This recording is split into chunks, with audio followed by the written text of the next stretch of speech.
మాజీ ఐఏఎస్ ప్రవీణ్ ప్రకాష్లో పశ్చాత్తాపం కనిపిస్తోంది. సోషల్ మీడియాలో విడుదల చేసినటువంటి వీడియోలో ఆయన పశ్చాత్తాపడుతున్నట్లుగా ఆయన మాటల్లో క్లియర్గా అర్థమవుతోంది.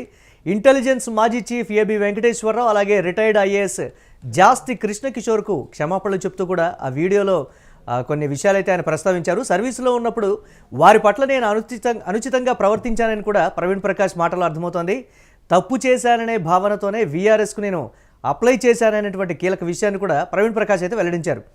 అయితే 30 ఏళ్ల పాటు నేను ఆంధ్రప్రదేశ్లో పనిచేశానని ఒక్క రూపాయి కూడా అక్రమంగా సంపాదించలేదంటూ కూడా ప్రవీణ్ ప్రకాష్ ప్రస్తావించారు ఆ వీడియోలో. అలాగే చట్టవిరుద్ధంగా ఏనాడు నేను ప్రవర్తించలేదు, ఒక్క తప్పుతో హీరోగా ఉన్న నేను విలన్గా మారిపోయాయంటూ కూడా ఆయన కొంచెం బాధపడ్డారు. సమాజం పెట్టిన టెస్టులో నేను ఫెయిల్ అయ్యాయంటూ కూడా ప్రవీణ్ ప్రకాష్ కీలకమైనటువంటి కామెంట్స్ అయితే చేశారు. దీనికి సంబంధించి మరిన్ని అప్డేట్స్ మా కరెస్పాండెంట్ వెంకట్ అందిస్తారు. వెంకట్, వీడియోలో చాలా అంశాలు కూడా ప్రస్తావించినటువంటి పరిస్థితి ఉంది. పశ్చాత్తాపమే అనేటువంటి మాట, పశ్చాత్తాపడుతున్నారు ఆయన అనేటువంటి మాట. అప్డేట్స్ ఏంటి, ఎలా చూడాలి ఆ వీడియో సందేశాన్ని? ఎస్ మురళి, సాధారణంగా రాజకీయ అంటే నేను ఇక్కడ కొన్ని విషయాలను కాస్త క్లుప్తంగా వివరించే ప్రయత్నం చేస్తాను. సాధారణంగా రాజకీయ నాయకులకు అధికారులకు మధ్య సంబంధాలు అనేవి చాలా ఎక్కువగా ఉంటాయి. అంటే ఒకరికొకరు అంటే ఇచ్చిపుచ్చుకోవడం అనే సిద్ధాంతం వీళ్ళిద్దరి విషయంలో ఎక్కువగా ఉంటుంది. అంటే తమకేది కావాలో తీసుకోవడానికి రాజకీయ నాయకులు, అలాగే తమకేం కావాలో తీసుకోవడానికి వాళ్ళకే, అంటే నీకేం అవసరం నాకేం అవసరం అనే విషయంలోనే రాజకీయ నాయకులు కానీ అధికారుల బంధం కానీ ఎక్కువగా ఉంటుంది. అది ఎవరైనా సరే, ముఖ్యంగా ఆల్ ఇండియా సర్వీస్ అధికారుల విషయంలో ఇది ఎక్కువగా మనం చూస్తూ ఉంటాం.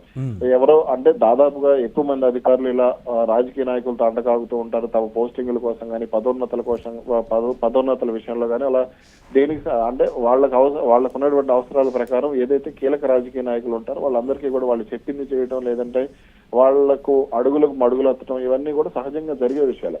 ప్రవీణ్ ప్రకాష్ కూడా ఇందుకు అతీతం ఏమీ కాదు అనే విషయం అయితే చాలా క్లియర్ గా చెప్పవచ్చు.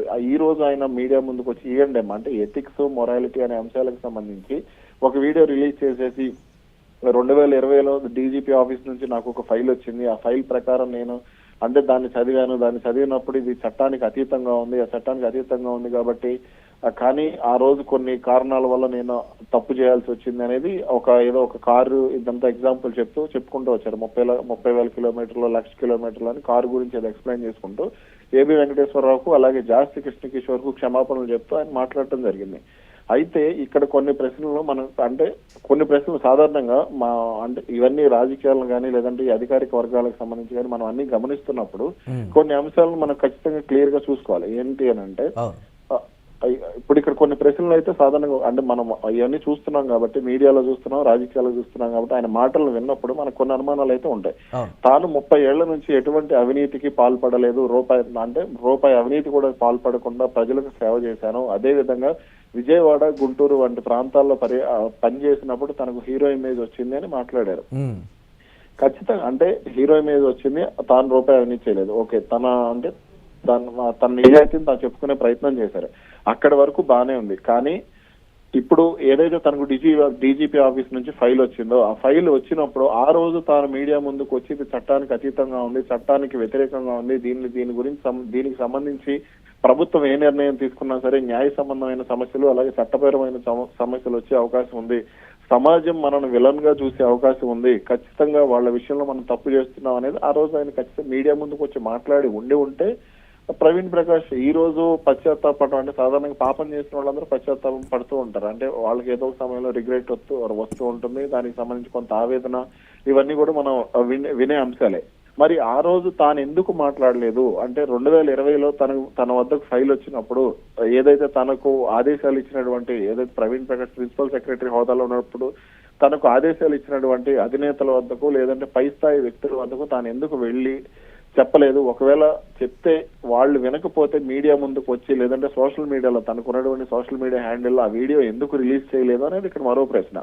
ఓకే, ఇక్కడ చేయలేదు అంటే తనకు ఏదో ఒక రకంగా లబ్ధి, అంటే ప్రిన్సిపల్ సెక్రటరీ హోదాలో ఒక రకంగా అయితే ప్రవీణ్ ప్రకాష్ విషయంలో అంటే వైసీపీ ప్రభుత్వం ఉన్నప్పుడు కానీ గతంలో రాజశేఖర రెడ్డి ముఖ్యమంత్రిగా ఉన్నప్పుడు కానీ ప్రవీణ్ ప్రకాష్ ఆడిందే ఆట పాడిందే పాట అని టీడీపీ అనుకూల మీడియా పదే ఆరోపిస్తూ ఉంటుంది. టీడీపీ కార్యకర్తలు కూడా సోషల్ మీడియాలో ప్రవీణ్ ప్రకాష్ విషయంలో ఎన్నో విమర్శలు చేస్తూ ఉంటారు. దీనికి సంబంధించి ప్రశాంత్ కిషోర్ ని కూడా కొన్ని సందర్భాల్లో టార్గెట్ చేసిన పరిస్థితి ఉంది. ప్రముఖ ఎన్నికల వ్యవహారకర్త ప్రశాంత్ కిషోర్ ని కూడా టార్గెట్ చేసిన పరిస్థితి ఉంది.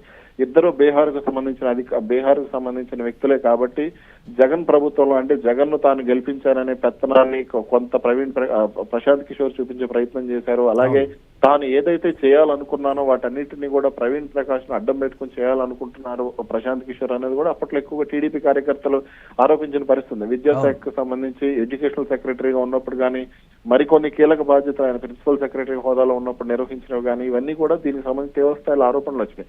అలాగే ఆయన రెవెన్యూ శాఖలో వేలుపెట్టిన అంశాలకు సంబంధించి కానీ జీఏడీలో తనకు కావాల్సిన అధికారులను తెప్పించుకోవడం కానీ అలాగే డిప్యుటేషన్ మీద రాష్ట్రానికి వచ్చినటువంటి కొంతమంది ఐఆర్ఎస్ అధికారులు ఉదాహరణకు జాస్తి కృష్ణ కిషోర్ వీళ్ళని ఇబ్బంది పెట్టినప్పుడు కానీ ఇక్కడ నేను ఒక విషయం మీకు ముందు ప్రస్తావించాలి. జాస్తి కృష్ణ కిషోర్ అంశంలో ప్రవీణ్ ప్రకాష్ కొంత వ్యక్తిగతంగా వెళ్లారనేది కూడా ప్రధాన ఆరోపణ అప్పట్లో. ఎందుకు అని అంటే డిప్యుటేషన్ మీద ఆయన రాష్ట్రానికి తీసుకొచ్చిన సందర్భంలో ఇక్కడ అంటే తనకు ఆయన గనక వస్తే తనకు ఇబ్బంది ఉంటుంది అనే కోణంలో కూడా ప్రవీణ్ ప్రకాష్ ఆలోచించే ఆయన రాష్ట్రంలో పోస్టింగ్ తీసుకోకుండా అడ్డుకున్నారనేది కూడా అప్పట్లో ప్రధానంగా వినపడింది. ఎథిక్స్ మోరల్ అనే టాపిక్ లో ఆయన అంటే ఈ రెండు పదాలు ఆయన వాడినప్పుడు తాను గతంలో జాస్తి కృష్ణ కిషోర్ విషయంలో ఏం చేశాననేది కూడా ఆ వీడియోలో వివరించి ఉంటే బాగుండేది అనేది కూడా ప్రధానంగా వినపడుతున్నటువంటి ప్రశ్న, అభిప్రాయం కూడా. కాబట్టి అలాగే సో తనకి ఖచ్చితంగా పై స్థాయి వ్యక్తుల నుంచి లబ్ధి చేకూరింది కాబట్టి పై స్థాయి వ్యక్తులు అంటే తాను కూర్చోవాలనుకున్నటువంటి పదవుల్లో తాను కూర్చోవాలి, లేదంటే తాను ప్రభుత్వంలో కొన్ని తనకు నచ్చిన పనులు తాను చేసుకోవాలనుకున్నప్పుడు లేదా తనకు నచ్చిన వ్యక్తులకు లబ్ధి చేకూర్చాలి అనుకున్నప్పుడు ఖచ్చితంగా తను ఏదైతే హోదాలో ఉన్నారు ప్రిన్సిపల్ సెక్రటరీ హోదాలో ఆ హోదాలో ఉండటానికి ఆ రోజు రాజకీయ నాయకులు ఇచ్చిన ఆదేశాలను ఆయన పాటించి ఉండవచ్చు అనేది ఇక్కడ ప్రధానంగా వినపడుతుంది. అంటే అవినీతి చేయడం ఒకటే అంటే రూపాయి డబ్బులు తీసుకోవడం ఒకటే అవినీతి కాదు అనే విషయాన్ని మరి ప్రవీణ్ ప్రకాష్ ఉన్నటువంటి 30 ఏళ్ల సర్వీస్ లో ఆయనకు అర్థమైందో లేదో నాకైతే తెలియదు, కానీ ఆ డబ్బులు తీసుకోవడం మాత్రమే అది కాదు. అంటే అవినీతి అనే అంశం డబ్బులకు సంబంధించిన లింక్ కాదు, ఇతర ప్రయోజనాలు కూడా ఉంటాయి, పదోన్నతులకు సంబంధించి ఉంటాయి, పోస్టింగులకు సంబంధించి ఉంటాయి, పదవులకు సంబంధించి ఉంటాయి, అలాగే ఇతర ఆస్తులకు సంబంధించి అంటే డబ్బులు కాదు, అలాగే తనకు అనుకూలంగా ఉన్నటువంటి వ్యక్తులకు లబ్ధి చేకూర్చే అంశంలో ఉంటాయి, ఆదేశాలు ఇచ్చే విషయంలో ఉంటాయి, జీవోలు ఇచ్చే విషయంలో ఉంటాయి, అలాగే తనకు నచ్చిన అధికారులను ఇబ్బంది పెట్టే ఇది కూడా ఉంటుంది. అంటే ఐపీఎస్ అధికారులను కూడా ఆయన కొంత అంటే టీడీపీకి అనుకూలంగా ఉన్నారనో లేదంటే తనకు అనుకూలంగా లేరనో వేధించిన సందర్భాలు ఇవన్నీ కూడా అవినీతి అంటే డబ్బులకు మాత్రమే లింక్ పెట్టి ఆయన మాట్లాడే ప్రయత్నం చేశారు. అది ఖచ్చితంగా తప్పు అనేది నా అభిప్రాయం. కాబట్టి ప్రవీణ్ ప్రకాష్ ఒక రకంగా ఏంటంటే తాను నిజాయితీ పరుణ్ణి, తాను సమాజానికి ఆదర్శంగా ఉండే వ్యక్తిని, కాబట్టి నేను ఈ ఒక్క విషయంలోనే తప్పు చేశానని చెప్పే ప్రయత్నం చేశాను. అంటే 30 ఏళ్ల సర్వీస్ లో తాను అంటే ఈ వీడియో చూసిన ఎవరికైనా సరే స్పష్టంగా అర్థమవుతుంది 30 ఏళ్ల సర్వీస్ లో ఉన్నటువంటి ప్రవీణ్ ప్రకాష్ ఖచ్చితంగా అంటే ఇద్దరు అధికారుల విషయంలోనే వేధింపులు చేశారా, గతంలో నెల్లూరుకు సంబంధించి వెంకయ్య చౌదరి అనే అధికారి విషయంలో కూడా ఆయన ఇదే తరహాలో ప్రవర్తించారనేది కూడా ప్రధానంగా ఆరోపణ వినపడేది. కాబట్టి అదే విధంగా చాలా మంది అధికారుల విషయంలో కాకి మాధవరావు ఆయన మామగారు కాకి మాధవరావు గారి తో ఉన్నటువంటి సాన్నిహిత్యం కారణంగా ఆయనతో అంటే ఆయన ఇబ్బంది పెట్టే వాళ్ళని కూడా ఈయన కావాలని ఇబ్బంది పెట్టేవాడు, అదేవిధంగా ప్రభుత్వ వ్యవహారాల్లో ఎక్కువగా జోక్యం చేసుకునేవారు, ఇవన్నీ సంబంధించి ఎక్కువగా ఆరోపణలు అయితే ప్రధానంగా వచ్చేవి. కాబట్టి 30 ఏళ్ల సర్వీసులో ముఖ్యమంత్రులను లేదంటే మంత్రులను లేదంటే కీలక రాజకీయ నాయకులను అడ్డం పెట్టుకుని ఢిల్లీలో కానీ లేదంటే హైదరాబాద్ లో కానీ లేదంటే విజయవాడ గుంటూరు ప్రాంతాల్లో కానీ అమరావతి ప్రాంతాల్లో కానీ ఆయన ఎన్నో సందర్భాల్లో చాలా మందిని అధికారులను వేధించారు అనేది కూడా ప్రధానంగా వినబడిన తప్పు చేశానని అయితే ఒప్పుకున్నాడు. ఒక్క తప్పు అయితే నేను చేశాను, అప్పటి వరకు హీరోగా ఉన్నటువంటి నేను మొత్తం కూడా విలన్ గా అయిపోయాను, ఎంటైర్ కెరియర్ మొత్తం కూడా బ్లాక్ మార్క్ పడింది అనేటువంటి కోణం.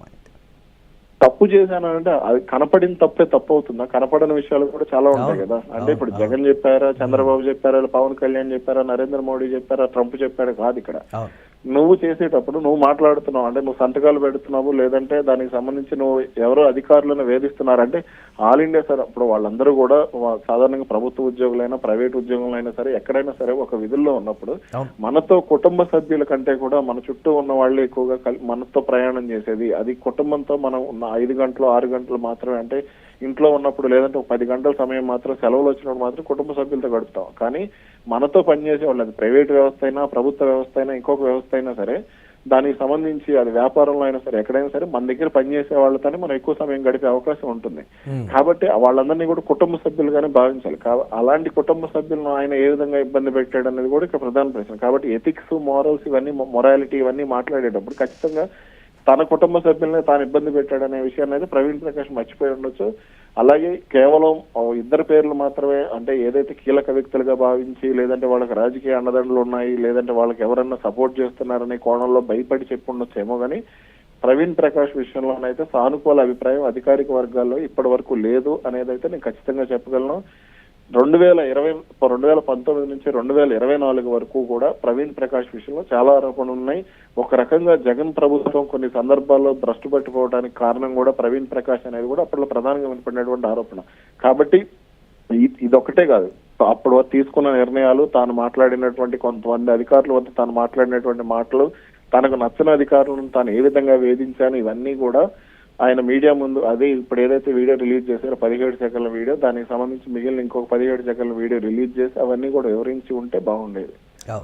Right, thanks for updates Venkat. So అది దీనికి సంబంధించి మాజీ ఐఏఎస్ ప్రవీణ్ ప్రకాష్లో అయితే ఒకంత పశ్చాత్తాపం అయితే కనపడుతోంది. ఒత్తిడితో చేశారా, లేకపోతే తాను చేసినటువంటి పనులకు సంబంధించి ఒకసారి రివ్యూ చేసుకున్నారా, లేకపోతే ఎవరు ఒత్తిడితోనైనా చేశారా అనేటువంటిది అయితే తెలియాల్సి ఉంది. అయితే సోషల్ మీడియాలో విడుదల చేసినటువంటి ప్రవీణ్ ప్రకాష్ వీడియోకి సంబంధించి ప్రధానంగా ఇంటెలిజెన్స్ మాజీ చీఫ్ ఏబీ వెంకటేశ్వరరావు, అలాగే రిటైర్డ్ ఐఏఎస్ జాస్తి కృష్ణకిషోర్కి అయితే క్షమాపణలు చెప్పినటువంటి పరిస్థితి. సర్వీస్లో ఉన్నప్పుడు వారి పట్ల నేను అనుచితంగా ప్రవర్తించానని అయితే ఆయన క్లియర్గా ఒప్పుకున్నారు ఈ వీడియోలో. తప్పు చేశాననే భావనతోనే వీఆర్ఎస్కు అప్లై చేశాను, ఉద్యోగంలో నుంచి కూడా వెళ్ళిపోయాను అనేటువంటి మాట. 30 ఏళ్ల పాటు నేను ఆంధ్రప్రదేశ్లో పనిచేశాను, ఒక్క రూపాయి కూడా అక్రమంగా సంపాదించలేదు అనేటువంటి మాటలు కూడా ఆయన కోట్ చేశారు. చట్టానికి విరుద్ధంగా ఏనాడు తాను ప్రవర్తించలేదని కూడా చెప్పారు. కానీ ఒక్క తప్పుతో, అంటే తప్పు చేసినట్టుగా ఒప్పుకుంటూనే ఆ ఒక్క తప్పుతో హీరోగా ఉన్నటువంటి నేను విలన్గా మారిపోయాననేటువంటి కీలక మాట. సమాజం పెట్టినటువంటి టెస్టులో నేను ఫెయిల్ అయ్యా అంటూ కూడా ఒక ఫిలాసఫీ ధోరణిలో ప్రవీణ్ ప్రకాష్ విడుదల చేసినటువంటి వీడియో రాజకీయ వర్గాలు అయితే ప్రధానంగా చర్చకు వస్తున్నటువంటి పరిస్థితి అయితే ఉంది.